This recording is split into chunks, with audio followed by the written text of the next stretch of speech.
New main box, new bundles, new anniversary box. Damn, Konami, we get it. You want a cash injection.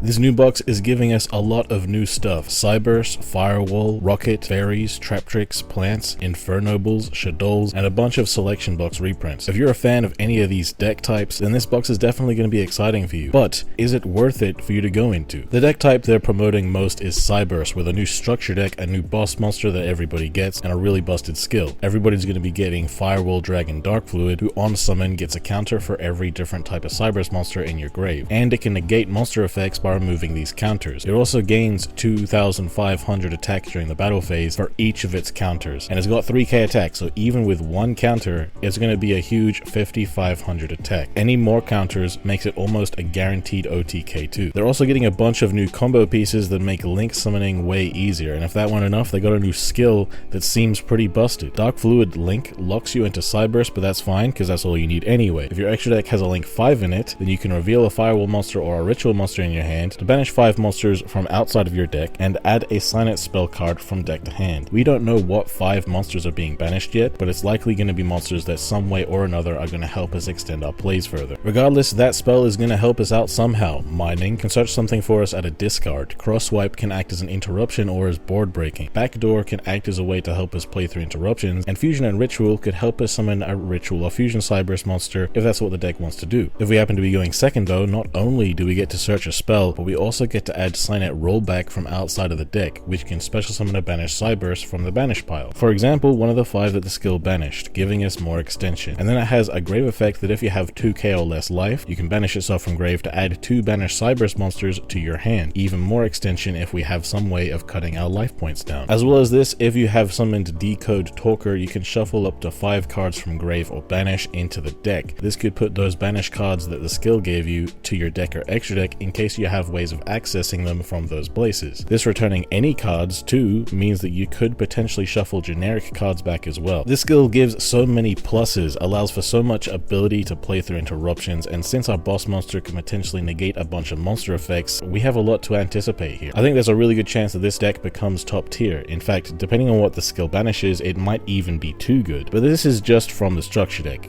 Do you need anything from the box? Well, we got a Ritual monster that can help set up our Dark Fluid pretty nicely, Cyburst Sage. It's a Ritual monster, so that will count for 1 counter for the Dark Fluid if it's engraved, and it's got an effect that lets you fusion summon using materials from your field or grave. So with the cards engraved, it'll help you set up a fusion that will contribute another counter for Dark Fluid. Then Sage is a tuner, so you could use it alongside that fusion to go into a synchro, contributing to yet another counter on Dark Fluid. It being a Ritual means you could reveal it with the skill to search for Sign It Ritual too, so it's going to be pretty easy to summon it. Honestly, the more that I look at all of the support that this is getting, the more I'm like, damn Konami, you really want this to be good as hell. I just hope that it's not so good that they'll have to nerf it. Playmaker is getting the support of the century, but Revolver is getting some pretty good support too. He's got a new skill, Borrelsword Link, that focuses on the bigger dragon monsters in his deck type. You're locked into Dark Cyburst and Dark Dragons, but you are allowed to normal summon anything within that range that has a combined attack and defense of 4k. I'll put all of the monsters on the screen that fit this description so you can get a general idea what you can do here. 2 of these come from the new box, and the next part of the skill is meant to support him. You reveal a level 7 or higher dragon in hand and send from deck to grave 2 level 7 or higher dragons. Then search any monster that has a combined attack and defense of 4k. Fun fact, Artifact Lancia, even if you can't summon it, you can still search for it with this skill. So this is going to clap regardless. Generally though, you're going to search Double Disruptor Dragon, normal summon it, and use its effect to tribute itself to summon 2 rocket monsters from the grave. So you could summon 2 Explode Rocket Dragon from grave that you sent there from deck. This guy has the same effect as the other rockets, that on end phase if it's destroyed, you can summon a rocket from deck. And with 2 level 7 dragons on board, you might already be thinking of what plays you can make, but unfortunately when you use this part of the skill that puts them in grave and searches Double Disruptor, you can't summon from the extra deck except for Link monsters. There's still a plan though, because Double Disruptor can banish itself from grave to search Rapid Trigger or Heavy Interlock, the fusion spell and ritual spell for rockets. Rapid Trigger is a quick play, so even though you can't summon fusions the turn you use the skill, you can set it to use on the opponent's turn turn to summon Borrelsword Furious. On your own turn though, you might use Heavy Interlock to summon the new ritual Borrelsword Riot, which can negate special summons at the cost of destroying itself or a rocket you control. All of this is on top of the fact that you can still play other rocket cards to get more plays going, though being locked into links the turn you make the main play will limit the kinds of boards you can set up, but they just want you to use the Borrelsword Fusion or Ritual as your interruptions. The last effect of the skill can be used if the opponent has a monster on their field or in their grave, and it lets you play a link 2 Borrel monster to your field from your extra deck, and the main purpose of this is to help you summon a link 4 Borrelsword monster, which could be Borrelsword Dragon, which is a really good card for breaking boards, and is himself untargetable by monsters and can turn your low level rockets into interruptions. But you could also summon the new Borrel link 4 Borrelsword Dragon. Borrelsword Dragon is indestructible by battle, and he can attack twice by changing one of your monsters to defense mode as a quick effect. So you could attack with that monster, then change it to defense, and then this guy will be able to attack twice, and it can even once per turn gain the attack of a monster it's battling. So basically, this is meant to be a guaranteed OTK. It's generic too, so you should expect to see this in a bunch of other decks, not just in Rockets, but in anything that can summon a link 4 for game. I think Rockets really did need the push, some new interruptions to go for, and just a more explosive game plan in general, and I think that this new support is going to succeed in that, but I am not sure yet how good this deck is going to be through interruptions. But easy pluses and the ability to have easy combos into interruptions, as well as potentially being able to search Lancia, means that we should keep an eye out for this deck. If this is what you're interested in from this box, I would probably recommend waiting a bit to see how the community cooks this up. Fairy, Sanctuary in the Sky, Hyperion, Agents, whatever you want to call it, has a new skill, a new bundle, and a bunch of new cards in this box too. The new skill locks you into Agent monsters, Hyperion monsters, Synchro monsters, and normal monsters. So hey, at least we get to play any synchros we want. The reason we can use normal monsters is so that we can use Agent of Creation Venus to summon Shine Balls from the deck. It's an old school card that allows for some awesome board spamming. The skill's main effect is to send 2 Agent monsters from deck to grave to add the Sanctuary of the Sky field spell into your deck. Then you can optionally shuffle a Hyperion monster or normal monster from your hand to search any Agent monster or Hyperion monster. This is going to let you put back your Shine Balls to unclog them, but generally will allow really nice consistency for whatever you need for your combos. Having Agent monsters in grave is pretty good too, because you can use the new UR Neptune to revive one of those agents by discarding it from hand, and if you have the Agent of Creation Venus, you can banish that from grave to summon the Agent of Destruction Venus from hand, and if you have Majesty Hyperion, you can banish an agent from hand, field, or grave to summon itself, and Neptune, if banished, can search that field spell. Then you could link summon the new link 2 Moon, which can search for Earth if you have the field spell, which on summon can search an agent, but can also search Master Hyperion if you've got the field spell. Master Hyperion can also summon itself the same way as Majesty Hyperion, and either one can be used alongside the Earth to synchro summon a level 10 Master Flare Hyperion, which can quick effect banish a card from the field. This deck has a bunch more extension plays, a bunch more consistency, and the fact that you can go into other synchros means that this is probably going to be able to set up multiple interruptive synchros, as long as they aren't limited to one, because Master Flare is going to be limited to one and available through a bundle. The last part of the skill lets you shuffle a monster from your grave to the deck, which could be cool, sending a Shine Ball to summon again with the Venus, and you can choose to make up to 2 fairies you control tuners for more synchro summons. I truly believe all of this support is seriously busted. However, you are going to need cards from previous boxes, mainly the Agent of Earth and Agent of Creation Venus, and potentially Master Hyperion as well. So this box isn't going to support building this deck all by itself, but I do think this deck has a great chance of being super strong. I mean, bro, look at all of these plays. Traptrix is a fan favorite archetype for TCG players. At one point, there was a format called Hat where everybody's running hand, artifacts, and Traptrix in the same deck, since they all work so well together. Now that's possible in Duel Links as well. The new skill needs you to have 12 Traptrix in your main deck, and your extra deck needs to be entirely Xyz monsters, no links, and during the main phase you can place a Traptrix to the field from your hand. Though this isn't going to trigger any of the on-summon effects from the Traptrix, it is going to make it easier to go into Xyz. The 2 Xyz we get for this deck are Rafflesia, which we can get from a bundle, and Alumaris from the box. Alumaris has a trigger effect if the opponent's monster is sent to grave by your card effect, that you can summon it to your field. Rafflesia is the really important one though, because it has a quick effect to activate a trap hole trap from your deck that has met its activation condition. Basically, if your opponent summons a monster, you could floodgate it from the deck. If they activate a monster effect, you could nightmare it from the deck to negate it. So Rafflesia is a really versatile interruption that only this deck can summon pretty much. The Traptrix monsters are pretty good too for control and grind game. From the second turn onward, you can discard a Traptrix or a Trap Hole to add a Treacherous from outside your deck and search another Trap Hole or another Traptrix monster. Really, making this go in first deck better at going second is the perfect design for this skill. I'm not sure how good this deck is going to be at playing through interruptions, but it can set up interruptions really nicely, and since it's a rank 4 deck, it's going to be really good at OTKs with all of the good rank 4 options we've got. I honestly think this is probably going to be a solid rogue deck, and I'm looking forward to seeing how it does, but there is a chance that it might need more support. But Rafflesia is just that good, in my opinion, that I could be undervaluing it, even though I do see that it has potential. It would be worth waiting to see how the community cooks this up after the first few weeks of it being the game. The current event in the game is given this smug ass dude and cards for his deck. When we unlock him, he's going to give a bunch of skills for his plant strategy, but one of them is better than the rest, sprouting of Sacred Seed. Pause.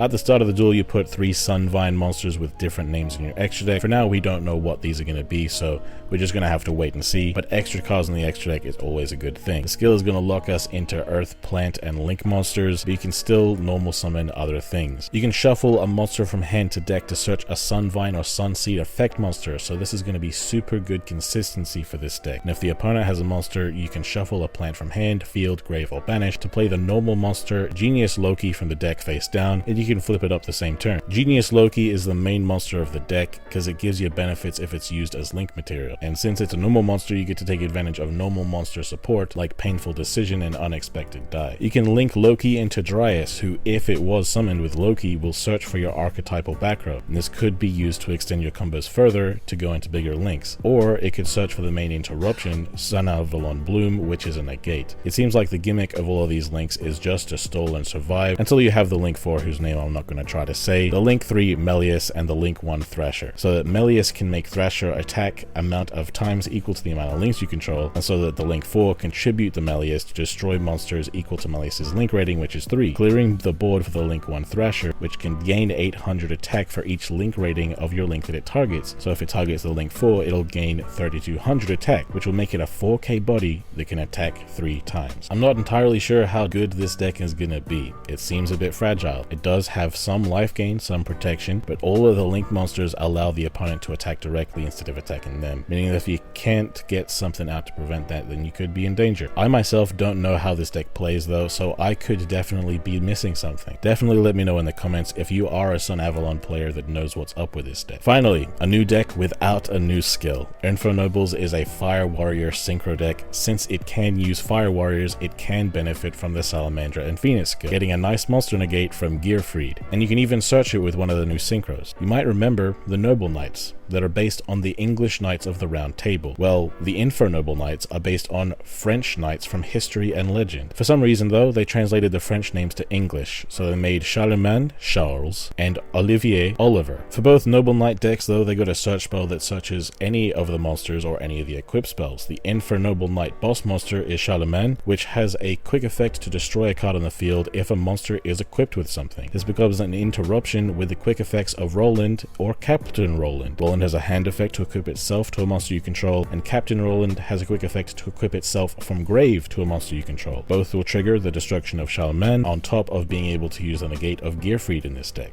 This deck is full of extension plays that let you go into this synchro, and since the Gearfried skill doesn't lock you into anything, you could potentially go into other extra deck interruptions as well. I think this deck has a lot of potential, but at the same time, I don't see anything broken about it, because in the TCG, this deck has kind of been carried by broken link monsters that we don't have in Duel Links. So we'll have to see how this deck shapes up with time. Something I'm pretty excited about is that we got one of the 2 missing attributes for the Shaddoll fusions, the Earth Shekenaga, but I'm going to be calling it Chicken Nugget from now on, you understand. We could play the new flip monster Genius as a card we can send to grave with Construct, because its grave effect is a monster negate, and we could banish that from grave in order to summon Chicken Nugget with Schism as a way to remove an opponent's Earth monster more easily. And Chicken Nugget itself is also a monster negate if you can discard a Shaddoll. Shaddoll is already kinda super damn good though. They didn't really need support that much, but this support isn't really gonna break the deck further than it already is. It's not like this makes Winda any more toxic. Winda is plenty toxic by itself. This box also reprints some selection box cards, Photon Sanctuary, Court of Cards, and Underclock Taker. Photon Sanctuary isn't even really used in Galaxy Photon, so it's a bit too late. Court of Cards belongs to a horrible deck that will never see the light of day, and Underclock Taker is alright. It's a cool little link monster you could use to go for OTKs if you have the space in your extra deck. These things aren't really anything to write home about, but they did have to be made available to the free-to-play players eventually. From where I'm standing, it's looking like Cybers, Rockets, Fairies, Traptrix, Plants, and Infernobles are all going to be really competent strategies, and I think multiple of these could end up at least Rogue, and I think some of them have a high chance of becoming meta level. Cybers would need you to go through this box potentially 3 times for the UR Ritual monster though, and would need you to pick up 3 copies of the new structure deck, so it's not that free-to-play friendly. Rockets would need you to get the old Rocket support from the original Rocket box. Fairies will need you to have the old Fairy support. Traptrix would need you to have the existing good Traptrix monsters and the Trap Hole traps, so if you're a budget duelist looking for a box to get a cheap deck, these ones aren't going to fill that purpose. If you want Sun Avalon though, it only needs the current event character and cards from this box, and if you want Infernobles, then you just need this box and 1 copy of the Gearfried structure deck, because you can search Gearfried with a roll and synchro. So both of these decks will be good for you to get if you are a budget duelist. This box doesn't have any staples in it, so if you are the kind of player that just saves gems for staple boxes, then this is one that you can choose to ignore entirely for the most part. However, I will say Borrelsword Dragon is a really good generic card that everybody should try to get 1 copy of at some point. The lack of a mandatory staple is going to remove a point from this box, because it means that this box's relevancy isn't going to be protected for a length of time by a staple the way that other staple boxes are. The fact that most of the decks in this box